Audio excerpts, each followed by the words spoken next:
WhatsApp class 12 welcome back to the channel. और आज हम लोग अकाउंट्स को आगे बढ़ाएंगे। देखो कल के वीडियो में P&L appropriation account, partners capital account and partners current account मैंने आपको सिखाया था। आज P&L एप्रोप्रिएशन अकाउंट के कुछ आइटम्स को ध्यान से समझना है और उस पे बेस्ड किस तरह के क्वेश्चंस आते हैं वो मैं आपको सिखाऊंगा। तो देखो सबसे पहले जो आपका कॉन्सेप्ट है उससे भी स्ट्रॉन्ग करना है और कुछ प्रैक्टिस क्वेश्चंस भी स्ट्रॉन्ग करने हैं ताकि एग्जाम में किसी भी तरह का क्वेश्चन है आप इजीली उसको सॉल्व कर पाओ। देखो अब सबसे पहले कल मैंने आपको बताया था कल के वीडियो में P&L एप्रोप्रिएशन अकाउंट कि P&L एप्रोप्रिएशन अकाउंट कैसे बनता है। तो ये था हमारा P&L एप्रोप्रिएशन अकाउंट जिसके इस साइड में फॉर्म्स के जितने भी प्रॉफिट्स होते थे उसको मैं लिखते था।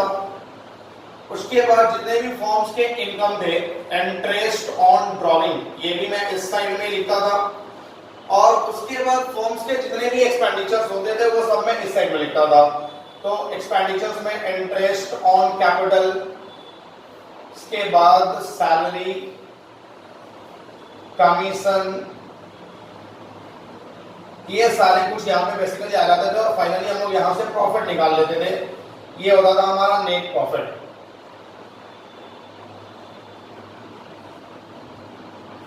और ये अकाउंट हमारा यहीं पे बंद हो जाता था इस तरह से। अब ये जो प्रॉफिट्स आता था इस प्रॉफिट्स को हम लोग बोलते थे डिविजिबल प्रॉफिट। इस प्रॉफिट्स को हम लोग बोलते थे डिविजिबल प्रॉफिट। अब उसके बाद इसमें जो भी आइटम्स ऐड हुए हैं फाइनली उसका कैलकुलेशन किस तरह से करना है वो मैं आज आपको सिखाने वाला हूँ। ऐसे इंटरेस्ट ऑन कैपिटल कैसे कैलकुलेट किया जाएगा, सैलरी एंड कमीशन कैसे कैलकुलेट किया जाएगा, ये सारा कुछ मैं आज के वीडियो में आपको सिखाने वाला हूँ। अब इसमें सबसे पहले मैं ले लेता हूँ इंटरेस्ट ऑन कैपिटल के किस तरह से इंटरेस्ट ऑन कैपिटल कैलकुलेट करा जाता है। तो मैं यहाँ पे हेडिंग ले लेता हूँ calculation of interest on capital. अब इंटरेस्ट ऑन कैपिटल कैसे कैलकुलेट करना है देखो बहुत इजी है, सिंपल है। सपोज कि ये मेरा फॉर्म है, ये फॉर्म है और ये फॉर्म का एक पार्टनर्स है मिंटो। ये फॉर्म का एक पार्टनर्स है मिंटो। अब ये मिंटू ने फॉर्म में कैपिटल लगाया, मिंटू ने फॉर्म में कुछ पैसा लगाया जिसको मैं कैपिटल बोलता हूँ। अब यहाँ पे मैं एक मिंटू एग्जाम्पल के तौर पे ले रहा हूँ, आप 2 मिंटू लेके चलना क्योंकि पार्टनरशिप फॉर्म है। अब मिंटू ने फॉर्म में कैपिटल लगाए और इसने बोला कि मैं फॉर्म से इंटरेस्ट लूंगा, यानी फॉर्म से इंटरेस्ट लूंगा जिसका इंटरेस्ट ऑन कैपिटल होता है। यानी मिंटू ने फॉर्म में कैपिटल लगाया और उसने फॉर्म से बोला कि तुम मुझे इंटरेस्ट पे करो, गिव मी सम इंटरेस्ट, तो जिसको मैं बोलता हूँ इंटरेस्ट ऑन कैपिटल। अब इसके बाद अगर पार्टनरशिप डीड में ये लिखा गया होगा कि मिंटू को उसके कैपिटल पर इंटरेस्ट मिलेगा तो फॉर्म उस केस में इंटरेस्ट पे करेगा। बट अगर पार्टनरशिप डीड में ये नहीं लिखा गया होगा कि इंटरेस्ट ऑन कैपिटल देना है तो उस केस में फॉर्म कोई इंटरेस्ट मिंटू के कैपिटल पे नहीं करेगा। अब उसके बाद ये इंटरेस्ट कैलकुलेट कैसे होता है ये समझो। कैलकुलेशन ऑफ इंटरेस्ट बहुत इजी है। इसको इस तरह से समझो कि ये हमारा ईयर है, ये हमारा ईयर है, एक ईयर है जो कि 1 अप्रैल 2016 को स्टार्ट हो रहा है और 31 मार्च 2017 को एंड हो रहा है। अब इसके बाद यहाँ पे देखो ये 12 मंथ्स का गैपिंग है, तो ये अप्रैल हो गया, मई, जून, जुलाई, अगस्त, सितंबर, अक्टूबर, नवंबर, दिसंबर, जनवरी, फरवरी और ये मार्च हो गया। ये अप्रैल, मई, जून, जुलाई, अगस्त, सितंबर, अक्टूबर, नवंबर, दिसंबर, जनवरी, फरवरी और ये मार्च हो गया। अब यहाँ मिंटू ने इस डेट पर मिंटू ने कुछ कैपिटल इंट्रोड्यूस किए। 5 लाख रुपए के कैपिटल इस मिंटू ने इंट्रोड्यूस करा। यहाँ पे इस मिंटू ने 5 लाख रुपए का कैपिटल इंट्रोड्यूस करा। अब उसके बाद मिंटू का जो कैपिटल है वो फॉर्म में कब से कब तक यूज हुआ, तो फॉर्म इस डेट से लेकर के ईयर एंड तक मिंटू ने इस कैपिटल को यूज करा और at the end of this date यानी 31 मार्च 2017 मिंटू ने फॉर्म को बोला कि हाँ फॉर्म अब मेरी बात को सुनो, तुमने मेरे कैपिटल को यूज किया है 1 अप्रैल से 31 मार्च, तो तुम मुझे उस कैपिटल पे इंटरेस्ट पे करो, गिव मी इंटरेस्ट। फॉर्म ने बोला ठीक है पार्टनरशिप डेट में लिखा हुआ है तो मैं तुम्हें इंटरेस्ट दूंगा। अब इंटरेस्ट ये कितने परसेंट से दिया जाएगा ये तो आपके क्वेश्चन में गिवन होगा। अब सपोज यहाँ पे मैं ले लेता हूँ कि जो इंटरेस्ट है वो 12% पर एनम है, यानी कि 12% के रेट से इंटरेस्ट फर्म को पे करना है। इसके बाद यहाँ पे कुछ अलग अलग केसेस बन जाते हैं। तो सबसे पहले केस वन यही है कि एट फर्स्ट यानी फर्स्ट अप्रैल को मिंटू ने 5 लाख रुपए के कैपिटल लगाए और वो कैपिटल फॉर्म में 1 अप्रैल टू 31 मार्च यानी कंप्लीट 1 ईयर यूज हुआ। तो फिर फॉर्म उस कैपिटल पे कंप्लीट 1 ईयर का इंटरेस्ट पे करेगा। तो 1 ईयर का इंटरेस्ट किस तरह से निकाला जाएगा? 5 लाख रुपीज का कैपिटल है, 12% का रेट ऑफ इंटरेस्ट है, यानी जो इंटरेस्ट ऑन कैपिटल आएगा वो कितना आएगा? 60,000। तो ये एक केस बनता है। बस ये सिंपल कि 1 अप्रैल को कैपिटल लगाया, 31 मार्च को उस पे इंटरेस्ट पे किया जाएगा पूरे कंप्लीट 1 ईयर का। अब उसके बाद इसमें चेंजिंग क्या हो सकता है?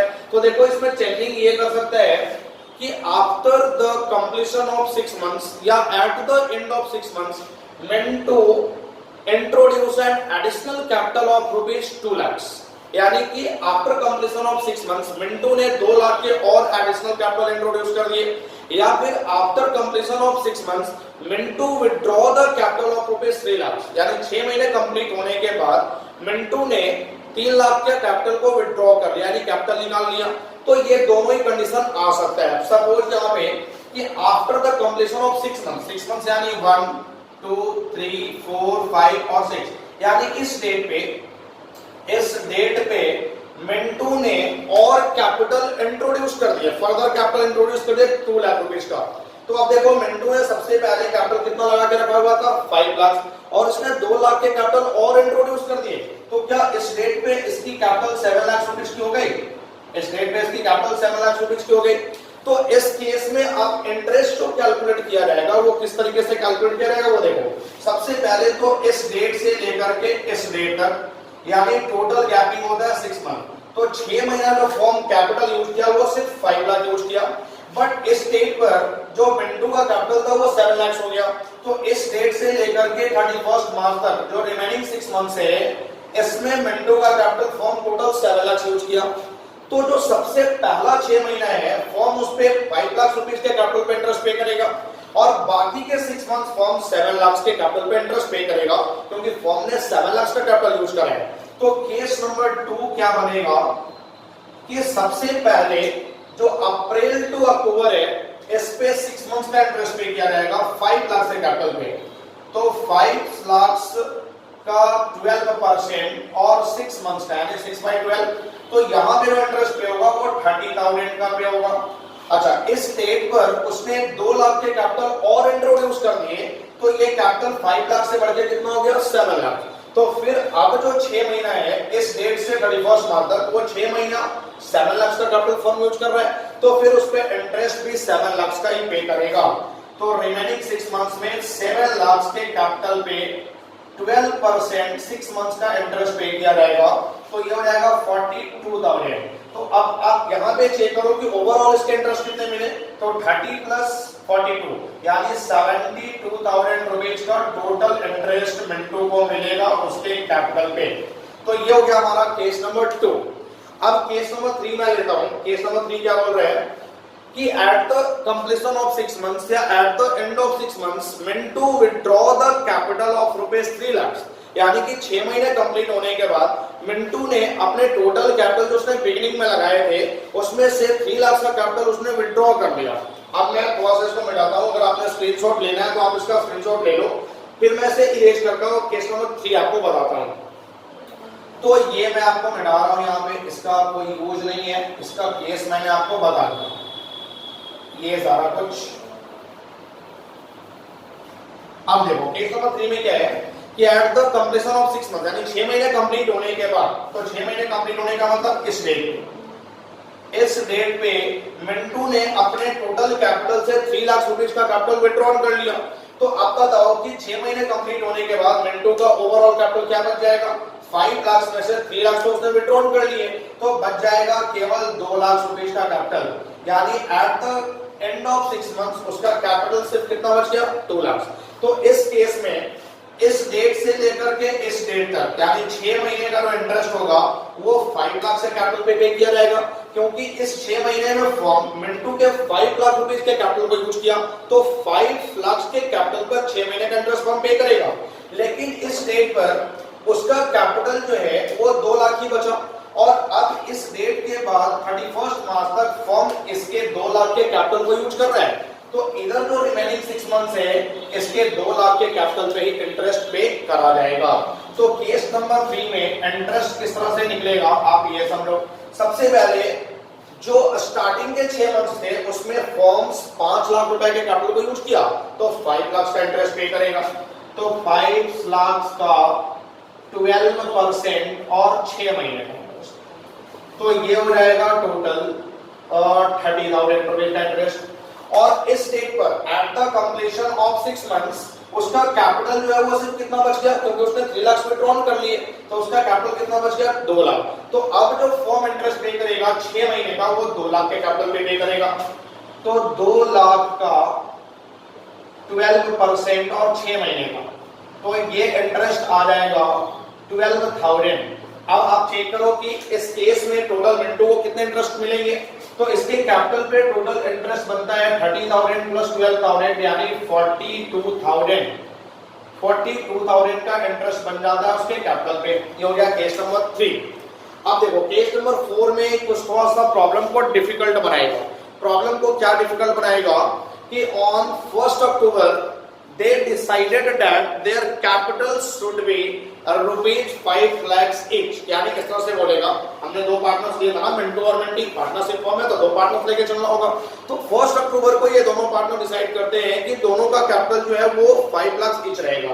अब इस कंडीशन को केस नंबर 4 को आप समझना, ये हमारा ईयर है, ये हमारा ईयर है जो कि 1 अप्रैल 2016 से स्टार्ट हुआ और 31 मार्च 2017 को कंप्लीट हुआ। अब इसके बाद ये 12 महीने का गैपिंग है, अप्रैल मई जून जुलाई अगस्त सितंबर अक्टूबर नवंबर दिसंबर जनवरी फरवरी और मार्च। ये अप्रैल है, मई जून जुलाई अगस्त सितंबर अक्टूबर नवंबर दिसंबर जनवरी फरवरी और मार्च। अब यहाँ पे इस डेट पे जो मिंटू और मिंटी थे इन्होंने कैपिटल लगाया था, तो मिंटू ने कैपिटल लगाया था 3 लाख रुपीज का और ये 3,60,000 कर लो, 3,60,000 का, और मिंटी ने कैपिटल लगाया था 2,80,000 रुपीज का, 2,80,000 रुपीज का। अब क्या बोल रहा है कि ऑन 1 अक्टूबर का मतलब यहाँ पे ले लो, सितंबर के बाद अक्टूबर के पहले 1 अक्टूबर को इन्होंने डिसाइड किया, इस तरह से मेंशन रहेगा, they agreed that their capital should be rupees 3 lakhs each, rupees 3 lakhs each। यानी 1 अक्टूबर को इन्होंने डिसाइड किया कि इन दोनों ही पार्टनर्स का कैपिटल 3 लाख और 3 लाख का होगा, यानी दोनों पार्टनर्स का कैपिटल 3 लाख और 3 लाख का हो जाएगा। अब आप यहां पर डिसाइड करो कि स्टार्टिंग में जो मिंटू ने कैपिटल लगाया था वो 360 का लगाया था, बट 1 अक्टूबर को डिसाइड किया गया कि दोनों ही पार्टनर्स का कैपिटल 3 लाख का होगा।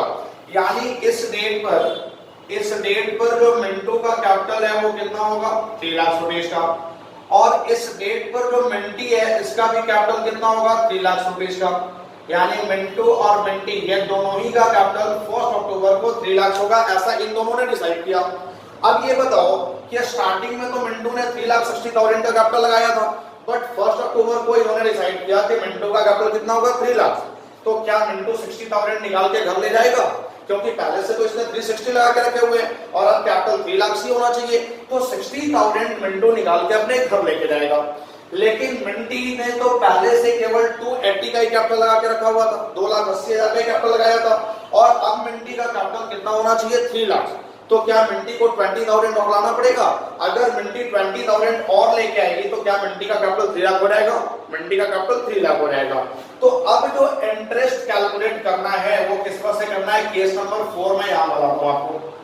ये केस नंबर 4 है। तो सबसे पहले मैं इंटरेस्ट ऑन कैपिटल निकालता हूं मिंटू, सबसे पहले मैं निकालता हूं मिंटू का। मिंटू ने स्टार्टिंग में कितना कैपिटल लगाए थे 3,60,000, और ये कैपिटल 1 2 3 4 5 6 यानी 6 मंथ्स यूज हुए। तो मिंटू को उसके कैपिटल पर इंटरेस्ट मिलेगा 6 मंथ्स का 3,60,000 के कैपिटल पे, यानी यहाँ 3,60,000 का 12% और ये 6 मंथ्स का। तो इस केस में जो मिंटू को इंटरेस्ट मिलेगा ये मिलेगा 21,600। उसके बाद 1 अक्टूबर को मिंटू का कैपिटल कितना हो गया 3 लाख, और अब वो 3 लाख से ही फॉर्म में यूज होगा इस बाकी के 6 महीने में 1 2 3 4 5 6 बाकी के जो 6 महीने बच गए 31 मार्च तक, उसमें मिंटू का कैपिटल सिर्फ 3 लाख से ही यूज होने वाला है। तो अब जो इंटरेस्ट फॉर्म पे करेगा वो 3 लाख का 12% और ये पे करेगा 6 मंथ्स का, तो ये टोटल 18,000 का इंटरेस्ट पे करेगा। तो ओवरऑल मिंटू को कितना इंटरेस्ट मिला, पहले के 6 महीना में उसको इंटरेस्ट मिले 21,600 और रिमेनिंग 6 मंथ्स में उसको इंटरेस्ट मिले 18,000। तो ओवरऑल मिंटू को कितने इंटरेस्ट मिले 39,600। ये टोटल इंटरेस्ट मिले मिंटू को 39,600 का। तो ये क्लियर हो गया।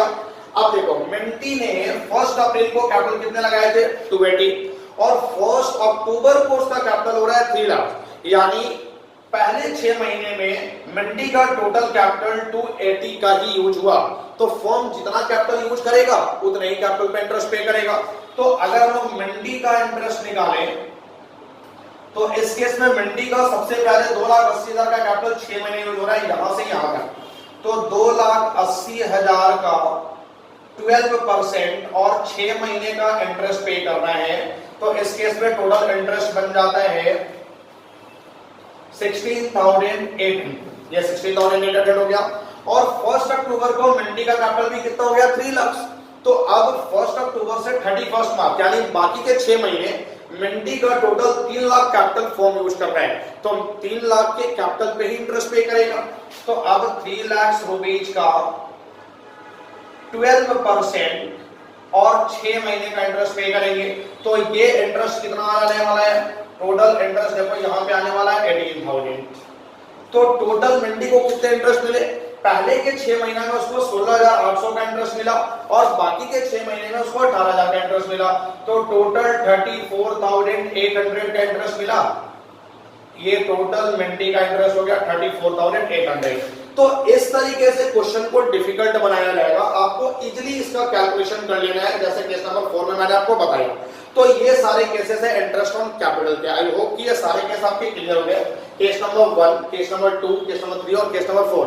अब एक चीज का ध्यान रखना कि जितने भी इंटरेस्ट हमने कैलकुलेट किए किसी भी केसेस में, वो सारे 1 अप्रैल को जो कैपिटल लगाए गए थे यानी ओपनिंग कैपिटल पे कैलकुलेट किए। तो इंटरेस्ट हमेशा ओपनिंग कैपिटल पे कैलकुलेट होता है, लेकिन अगर इन्होंने कैपिटल लगाया है 1 जनवरी को, अगर 1 जनवरी को कैपिटल लगाया है इसने, देखो इसने अगर 1 जनवरी को ही कैपिटल लगाया है इस डेट पे, तो फिर इस डेट से इस डेट तक टोटल 3 मंथ्स ही हुए।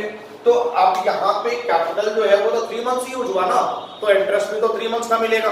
अब सपोज कि ये हमारा है ये अप्रैल, मई, जून, जुलाई, अगस्त, सितंबर, अक्टूबर, नवंबर, दिसंबर, जनवरी, फरवरी और मार्च। अब सपोज कि बिजनेस स्टार्ट ही हुआ होगा 6 महीने के बाद, यानी बिजनेस स्टार्ट ही हुआ होगा 1 अप्रैल को। ये अप्रैल है, मई, जून, जुलाई, अगस्त, सितंबर, अक्टूबर, नवंबर, दिसंबर, जनवरी, फरवरी और ये मार्च। अब सपोज कि बिजनेस स्टार्ट ही हुआ है 1 अप्रैल को, तो फिर करंट ईयर में ये 1 अप्रैल से 31 मार्च तक ही चला है, यानी टोटल बिजनेस चला कितना महीना 6 मंथ्स। तो इंटरेस्ट भी कितने मंथ्स का पे किया जाएगा 6 मंथ्स का। तो आपको ये ध्यान रखना है कि जिस डेट पर कैपिटल इंट्रोड्यूस करा गया उस डेट से ईयर एंड तक जितना भी महीने का गैपिंग होगा बस इंटरेस्ट उतने महीने का पे किया जाएगा। अगर इन्होंने स्टार्टिंग में कैपिटल लगाया 1 अप्रैल को ही कैपिटल लगाया, तो फिर 1 अप्रैल टू 31 मार्च उनको कैपिटल पे इंटरेस्ट मिलेगा। तो ये चीज का हमेशा ध्यान रखना है कि जब भी कैपिटल लगाया गया कैपिटल इंट्रोड्यूस करने के डेट से लेकर के ईयर एंड के डेट तक ही इंटरेस्ट पे करा जाएगा। तो आई होप कि ये इंटरेस्ट ऑन कैपिटल का जो केस है वो पूरी तरह से क्लियर हुआ। एक टॉपिक मैं आज के वीडियो में और कवर करने वाला हूं, वो है कैलकुलेशन ऑफ सैलरी। अब देखो कैलकुलेशन ऑफ सैलरी कैसे किया जाएगा, इसको मैं इरेज करता हूं थोड़ा सा। अगर आपने स्क्रीनशॉट नहीं लिया तो आप स्क्रीनशॉट ले लो। अब देखो ये कैलकुलेशन ऑफ सैलरी ये कैसे कैलकुलेट होगा। तो सैलरी का कैलकुलेशन कैसे किया जाएगा इसको अच्छे से समझो, कुछ है नहीं, बहुत सिंपल सा टॉपिक है। सैलरी के केस में कुछ अलग अलग टर्म दिए हुए रहेंगे। कौन कौन से टर्म दिए हुए रहेंगे, सैलरी रुपीज 5,000 पर मंथ में दिया हुआ है, या सैलरी रुपीज 5,000 पर क्वार्टर में दिया हुआ है, या फिर सैलरी रुपीज 5,000 पर हाफ ईयर पर हाफ ईयर में है, या फिर सैलरी ₹5,000 पर एनम। ये 4 अलग अलग टर्म दिए हुए रहेंगे। तो किस केस में कैसे सैलरी का कैलकुलेशन करना है वो समझो। अगर 5,000 पर मंथ है, यानी कि इस केस में जो सैलरी होगा वो 5,000 into 12 हो जाएगा 60,000, क्योंकि 12 मंथ्स का एक ईयर होता है ना, और पर मंथ इसने 5,000 का सैलरी लिया है, तो 5,000 into 12 यानी 60,000 का सैलरी बनेगा। उसके बाद अगर कोई पार्टनर्स 5,000 पर क्वार्टर लेता है, तो क्वार्टर का मतलब क्या होता है कि ईयर को 4 पार्ट में डिवाइड कर देना, यानी ईयर को 4 पार्ट में डिवाइड करने से बनता है क्वार्टर। तो एक क्वार्टर 3 महीने का होगा, पूरे एक साल में 4 क्वार्टर होंगे, यानी जो भी पार्टनर्स ने क्वार्टरली सैलरी लिया है उसने 4 बार पूरे साल में सैलरी लिया है। तो 5,000 into 4 यानी इसने सैलरी कितना लिया 20,000 रुपीज का। उसके बाद आता है 5,000 पर हाफ ईयर का मतलब 6 महीना और 6 महीना, तो साल में कितने बार लेगा 2 बार लेगा, 6 महीने पे और 6 महीने पे। तो जिस पार्टनर्स ने भी हाफ ईयरली सैलरी लिया है उसने 5,000 into 2 यानी टोटल सैलरी कितना लिया है 10,000, और 5,000 पर एनम का मतलब क्या होता है कि साल में बस एक बार इसने सैलरी लिया, तो 5,000 into 1 यानी 5,000 रुपीज का ही सैलरी लिया। तो ये अलग अलग टर्म है। इस टर्म में आपको कैसे सैलरी कैलकुलेट करना है, पर मंथ है तो 12 से मल्टीप्लाई करना है, पर क्वार्टर है तो 4 से मल्टीप्लाई करना है, पर हाफ ईयर है तो 2 से मल्टीप्लाई करना है, और पर एनम है तो 1 से मल्टीप्लाई करना है। लेकिन एक चीज का ध्यान रखना है कि अगर हमारा फॉर्म जो है वो चला ही है केवल 3 महीना, फॉर्म जो है वो अप्रैल, मई, जून, जुलाई, अगस्त, सितंबर, अक्टूबर, नवंबर, दिसंबर, जनवरी, फरवरी और मार्च, यानी फॉर्म जो हमारा है वो चला ही है केवल 3 महीना, यानी जनवरी से लेकर के मार्च तक केवल 3 महीना ही करंट ईयर में फॉर्म चला है, तो उस केस में सैलरी भी 5,000 into 3 यानी 15,000 ही आएगा, क्योंकि जितना दिन फॉर्म चलेगा या जितने महीने फॉर्म चलेगा उतने ही महीने का सैलरी पे किया जाएगा। अगर 3 महीना चल रहा है तो 5,000 into 3 यानी 15,000 का सैलरी मिलेगा। तो इस चीज का ध्यान रखना हमेशा। तो ये था गाइड आपका इंटरेस्ट ऑन कैपिटल का कैलकुलेशन और सैलरी का कैलकुलेशन। आई होप कि आपको अच्छे से क्लियर हो गए। अगर किसी भी तरह का डाउट रहता है तो आप कमेंट सेक्शन में मैसेज करो, आपका डाउट क्लियर किया जाएगा। और नेक्स्ट वीडियो में बाकी के आइटम का कैलकुलेशन कैसे किया जाता है ये मैं बताऊंगा। तब तक के लिए आप इसका जो प्रैक्टिस क्वेश्चंस आपके बुक में, चाहे जिस राइटर का भी बुक आपके पास हो, आप इसके क्वेश्चंस को प्रैक्टिस करो। इंटरेस्ट ऑन कैपिटल का क्वेश्चन आपके बुक में सेपरेटली दिया होगा, आप उसके क्वेश्चन को ट्राई करो। और किसी भी तरह का डाउट होता है आप कमेंट सेक्शन में मैसेज करो। तब तक के लिए आप इस वीडियो को देखते रहो, इस वीडियो पे बने रहो, और कल मैं लेकर के आऊंगा इसका नेक्स्ट वीडियो। तब तक के लिए आपसे इजाजत चाहूंगा। Thank you.